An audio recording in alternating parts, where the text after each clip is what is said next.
Le Seigneur soit avec vous. En ce temps-là, Jésus disait à ses disciples, « Amen, amen, je vous le dis, si le grain de blé tombé en terre ne meurt pas, il reste seul. Mais s'il meurt, il porte beaucoup de fruits. Qui aime sa vie la perd, mais qui s'en détache en ce monde la gardera pour la vie éternelle. Si quelqu'un veut me servir, qu'il me suive, et là où moi je suis, là aussi sera mon serviteur. Si quelqu'un me sert, mon Père l'honorera. » Acclamons la parole de Dieu. Louange à toi, Seigneur Jésus. Si le grain de blé tombé en terre ne meurt pas, il reste seul. Mais s'il meurt, il porte beaucoup de fruits.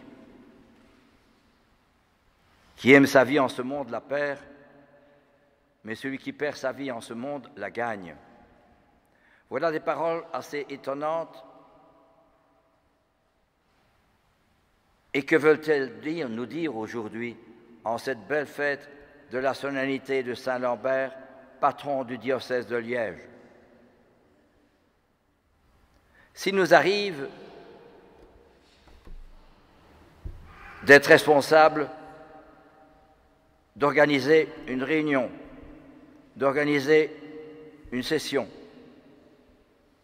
bien sûr, nous allons toucher beaucoup de personnes, nous allons faire des papiers, envoyer des séculaires et des invitations à beaucoup. Nous allons organiser, nous prendrons des gens responsables. Et tout cela est juste, évidemment. Mais quels sont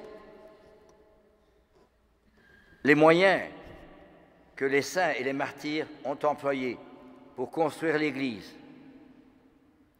Ce sont des moyens assez étonnants et paradoxaux. Et pourquoi? Parce qu'ils vont d'abord employer le moyen, qui est tout à fait inédit, la prière. La prière, c'est d'abord le silence et la solitude.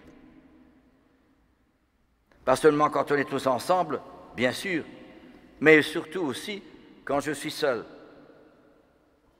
et que je médite la parole du Seigneur. La prière, bien sûr, l'Évangile, la parole de Dieu, mettre l'Évangile en pratique. Et troisièmement, c'est un peu paradoxal aussi, la prière, le sacrifice, le don de soi, la générosité, l'oubli de soi pour les autres. Ça aussi, c'est un peu paradoxal, surtout dans la mentalité actuelle. On ne voit la valeur d'une chose qu'en fonction du résultat, de l'efficacité, du rendement. Or, justement, c'est tout le contraire. Le sacrifice, le don de soi, la générosité. La petite Thérèse dira, c'est la prière et le sacrifice qui font toute ma force. Ce sont les armes invincibles que Jésus m'a données. Elles peuvent bien plus que les paroles toucher les âmes. J'en ai bien fait souvent l'expérience. C'est étonnant comme parole. Pourtant, elle l'a vécu. Je prends un exemple de quelqu'un qui a vécu proche de nous. Il s'appelle Vincent. C'est au siècle dernier. Et il est entré dans une congrégation et il était missionnaire en Chine.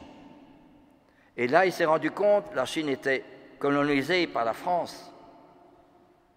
Et il n'était pas question que l'on mette des prêtres comme évêques, parce que la Chine dépendait de la France. Mais lui disait, non, il faut absolument des prêtres qui soient évêques, parce que l'Église, c'est la maison du bon Dieu, c'est l'œuvre du Seigneur, elle n'est pas rattachée au pouvoir politique. Mais malheureusement, il a rencontré beaucoup d'obstacles, d'opposition, de violence verbale.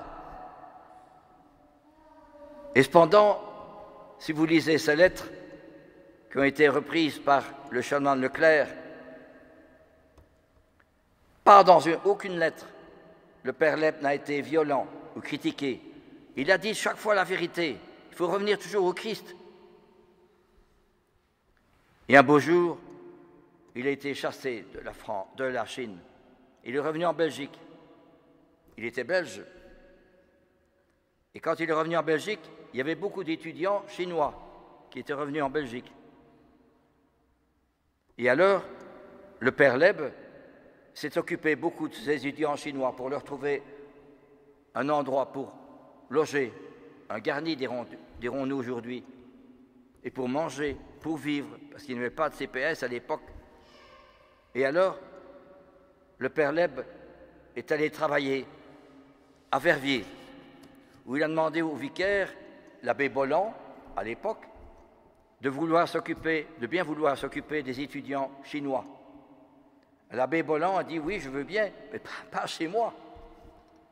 Mais les autres étudiants belges qui étaient là, mais monsieur le vicaire, où voulons-nous aller pour faire la réunion avec les étudiants chinois? Alors l'abbé Bolland a accepté.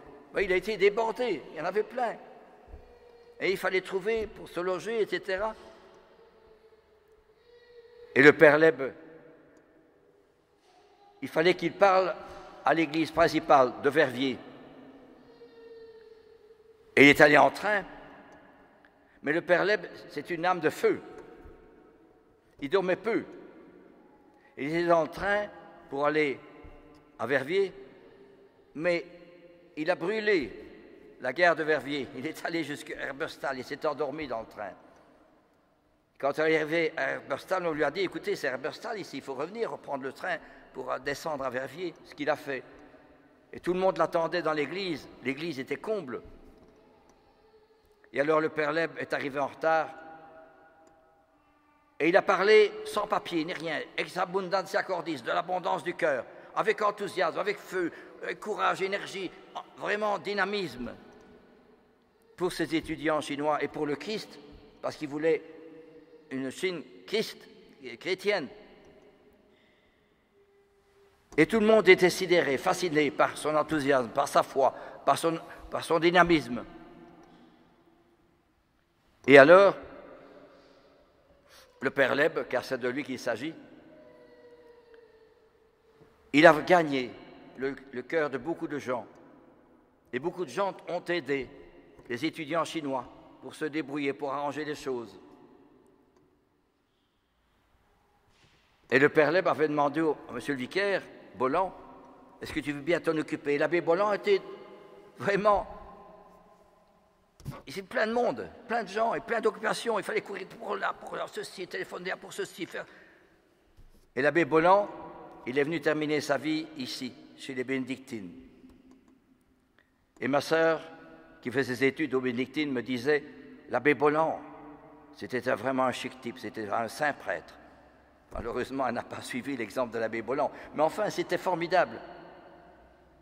Il faut lire la vie du Père Leb, écrite par le chanoine Leclerc, un ancien professeur de l'université de Louvain. C'est splendide. Mais vous risquez, si vous le lisez, d'être tellement pris par le livre que vous risquez de ne pas dormir, tellement vous êtes pris par l'enthousiasme, la foi, le courage, l'énergie, le dynamisme du Père Leb. Extraordinaire. Moi, je l'ai lu, je n'arrivais pas d'arrêter le livre. Je voulais le lire jusqu'à la fin. Une très belle vie, vraiment de quelqu'un qui était un apôtre. Et à tel point que, quand il arrivait chez des amis, on lui préparait son lit, etc. Et le Père Leb était tellement pris par le feu, il ne dormait presque pas, il était toujours porté par ce feu du Christ qui était en lui. Il suffit de relire sa lettre et sa vie, c'est splendide. Eh bien, c'est cela, la vie des saints et la vie des martyrs. Et quand, à la fin, le communisme est arrivé, oui, j'oublie de dire avant ceci, mais le Père Leb, il a eu beaucoup d'opposition et on l'a chassé de la Chine, ses confrères, ses propres confrères prêtres. Et alors, il est venu en Belgique et le cardinal Mercier, qui était l'archevêque de Belgique à l'époque, ayant appris ce qu'il faisait, tout ce qu'il avait fait en Chine, l'a appelé. Et alors, le père Leb lui a raconté, sans vouloir critiquer qui que ce soit. Et le cardinal Mercier est allé à Rome, il en a parlé à Rome, à tel point que le pape a demandé au cardinal Mercier, au père Leb, venez me trouver, nous en allons parler. Alors le père Leb s'est mis à genoux devant le Saint-Père. Non, prenez un siège, nous allons parler ensemble. Magnifique. Et alors, le père Leb lui a dit au souverain pontife qui lui demandait quels sont les prêtres qui pourraient être, que vous trouvez, qui pourraient être ordonnés, sacrés évêques. Et le père Leb lui a donné 6 prêtres, 6 noms. Et alors le pape a dit bene. Et alors, le père Leb est allé voir le cardinal Van Rossum, qui était le cardinal qui s'occupait des missions à l'époque, si vous voulez, les affaires étrangères du Vatican. Et le cardinal Van Rossum, cher père Leb, je dois vous remercier, parce que tout ce que vous avez fait, il n'y a pas une ombre d'une critique.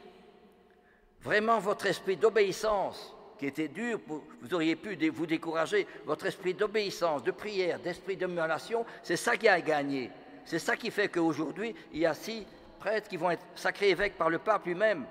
Et je vous remercie de ce que vous avez fait. Le père Leb lui dit humblement, il baissait la tête.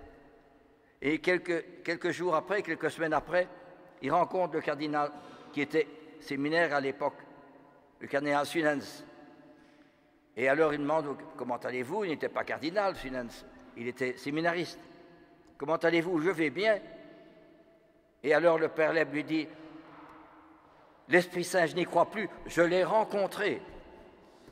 Et alors le père Leb a vu dans la cathédrale, la basilique du Vatican, 6 prêtres chinois qui ont été ordonnés par le pape lui-même. Et le père Leb n'en croyait pas ses yeux, il pleurait de joie pour le résultat de tous ces sacrifices, de tous les dons de soi. Il sillonnait la Chine, il connaissait le chinois et il parlait à gauche, à droite, mais c'est extraordinaire, quelle vie splendide, merveilleuse. Celui qui perd sa vie à cause de moi la gagne. Et alors il pleurait parce qu'il a vu 6 prêtres chinois qui ont été sacrés évêques par le pape lui-même. Et alors, par après, le père Leb, il y a eu l'invasion du communisme, c'était en 1946-1947, en Chine. Et le père Leb a été arrêté et il est mort d'épuisement. Et Chiang Kai-shek, qui était du côté de la Chine nationale, est allé le chercher et l'a ramené en Chine où c'était pas encore le communisme. Et il lui a donné les honneurs militaires parce que le père Leb s'était fait nationaliser chinois. Une vie extraordinaire, merveilleuse, la vie du père Leb par le chanoine Leclerc. C'est une belle vie. Voilà un exemple de quelqu'un qui a donné sa vie, qui perd sa vie, il la gagne. Il a perdu sa vie pour le Christ.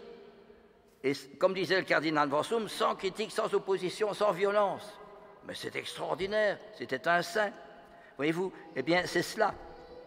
Si nous fêtons Saint-Lambert, il fut aussi, mais évidemment c'est loin, ça au début du 5e siècle, au 6e siècle, oui. Eh bien, justement, combien de saints ont vécu ces paroles du Christ?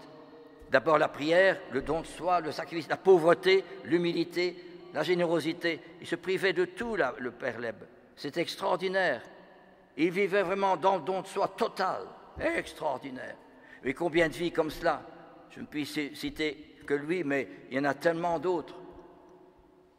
Le père Damien, Don Bosco, s'occupant aussi des pauvres, des jeunes, etc. Extraordinaire, une vie toute donnée. Mais si vous allez leur dire, mais venez prendre un bon repas, non, au cœur même du sacrifice, du don de soi, de la générosité, ils étaient comblés du bon Dieu. Hein.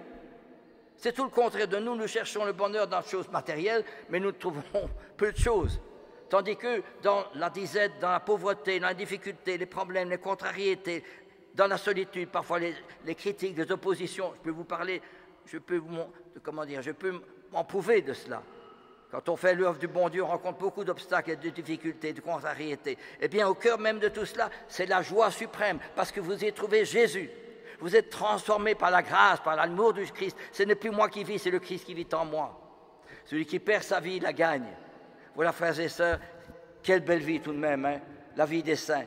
Et si vous ne savez pas dormir, lisez la vie du Père Leb. Mais peut-être que vous ne pourrez pas dormir parce que vous serez tellement accroché par sa vie que vous voudrez terminer le livre tellement c'est magnifique. Amen. Alléluia.